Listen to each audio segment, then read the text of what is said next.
இன்றைக்கி நம்ம ஒரு நல்ல நண்டு மசாலாவோட ரெசிபி தான் பார்க்க போகிறோம். நான் இன்க்ரீடியன்ட்ஸ் வந்து இங்கேயும் கொடுத்துருக்கேன், டிஸ்கிரிப்ஷன் பாக்ஸ்லேயும் கொடுத்துருக்கேன், நீங்கள் ரெஃபர் பண்ணிக்கோங்க. ஃபஸ்ட்டு இதுக்கு தேவையான மசாலாவை ரெடி பண்ணிக்கலாம். நம்ம இங்கே நான் 1 டீஸ்பூன் சோம்பு, 1/2 டீஸ்பூன் மிளகு, பூண்டு இது எல்லாத்தையும் சேர்த்திட்டு ஒரு ஓட்டு எடுத்திருக்கேன். இந்த மாதிரி தான் இருக்கணும், இந்த மாதிரி பார்த்து அரைச்சிக்கோங்க. இப்போ இதோட நம்ம எடுத்து வச்சுருக்கேன் வெங்காயம், தக்காளி இது ரெண்டுத்தையும் சேர்த்திட்டு ஒரு பேஸ்ட்டை அரைச்சி எடுத்துக்கலாம். தண்ணி எதுவும் தேவைப்படாது, இந்த தக்காளியோட ஜூஸ்லேயே நம்மளுக்கு நல்லா அரைஞ்சி வந்துடும். நான் வந்து இங்கே ஒரு மண் சட்டி எடுத்திருக்கேன், அதில் நம்ம க்ளீன் பண்ணி எடுத்து வச்சுருக்க நண்டை சேர்த்திடலாம். நண்டுக்கு தேவையான உப்பு சேர்த்திடலாம். உப்பு சேர்த்தும் போது ஜாக்கிரதையாக இருக்கணும், ஏன்னா நண்டுக்கு வந்து ரொம்ப உப்பு தேவைப்படாது. இதோட நம்ம எடுத்து வச்சுருக்கேன் மஞ்சத்தூள், மிளகாத்தூளையும் சேர்த்திடலாம். இது எல்லாத்தையும் இப்போ நல்லா மிக்ஸ் பண்ணி நல்லா கலந்து விடணும். நண்டோட இந்த மசாலா எல்லாம் சேர்கிற மாதிரி நல்லா கலந்து விட்டுக்கலாம். நம்ம அரைச்சி வச்சுருக்கேன் வெங்காய தக்காளி பேஸ்ட்டு இதோட சேர்த்திடலாம். அதே மிக்ஸி ஜாரில் நம்ம எடுத்து வச்சுருக்க 1 கப் தேங்காய் சேர்த்திட்டு அதில் கொஞ்சமாக தண்ணி விட்டு நல்லா பேஸ்ட்டாக அரைச்சி எடுத்துக்கலாம்.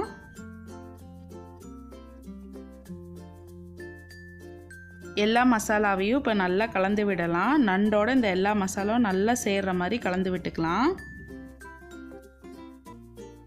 ஸ்டவ் ஆன் பண்ணிக்கலாம். அதில் இப்போ நம்ம எடுத்து வச்சுருக்க கருவேப்பிலையும் சேர்த்திடலாம்.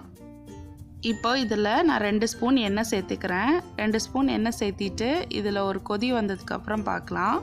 நான் வந்து இங்கே தேங்காய் எண்ணெய் சேர்த்துறேன். உங்களுக்கு எந்த எண்ணெய் இஷ்டம் இருக்கோ அது சேர்த்திக்கலாம். தேங்காய் எண்ணெய் சேர்த்தா இன்னும் நல்லா ஃப்ளேவராக இருக்கும், அதனால் நான் இங்கே தேங்காய் எண்ணெய் சேர்த்திக்கிறேன். இந்த நண்டு மசாலாவை ரொம்ப சீக்கிரமாக நம்மளால் ரெடி பண்ண முடியும், ஏன்னா நண்டு ரொம்ப வேகிறதுக்கு டைம் எடுத்துக்காது. இப்போது நம்ம மசாலாவில் கொதி வர ஆரம்பிச்சிருச்சு. இதை வந்து நம்ம நல்லா கலந்து விட்டுக்கலாம். இந்த எண்ணெய் வந்து நல்லா மசாலாவோட சேர்கிற மாதிரி நம்ம கலந்து விட்டுக்கலாம்.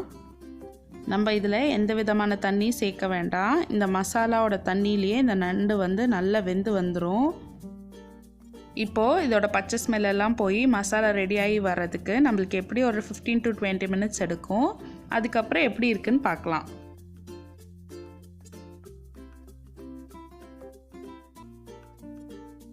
இப்போ பாருங்கள், நம்மளோட நண்டு மசால் ரெடி ஆகிட்டே இருக்குது. 15 நிமிஷத்துக்கு மேலே ஆயிடுச்சு. மசாலாவோட பச்சை ஸ்மெல் எல்லாமே போய் நண்டும் நல்லா வெந்திருக்கு. நண்டு வந்து வெந்துருச்சா இல்லையான்னு நம்ம கண்டுபிடிக்கிறது எப்படின்னா, நம்மளோட நண்டோட கலர் வந்து கம்ப்ளீட்டாக இப்போ மாறிடுச்சு பாருங்கள். இதோட மல்லி இலையை சேர்த்திடலாம். இப்போது நீங்கள் வந்து இதை சாதத்தோடு போட்டு சாப்பிட்ற மாதிரி இருந்தால் இந்த ஸ்டேஜோட நீங்கள் ஸ்டவ் ஆஃப் பண்ணிடலாம்.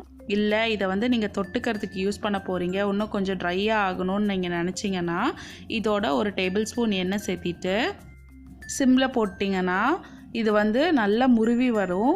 அப்போ நம்மளுக்கு வந்து சைட் டிஷ்ஷாகவும் இதை யூஸ் பண்ணிக்கலாம்.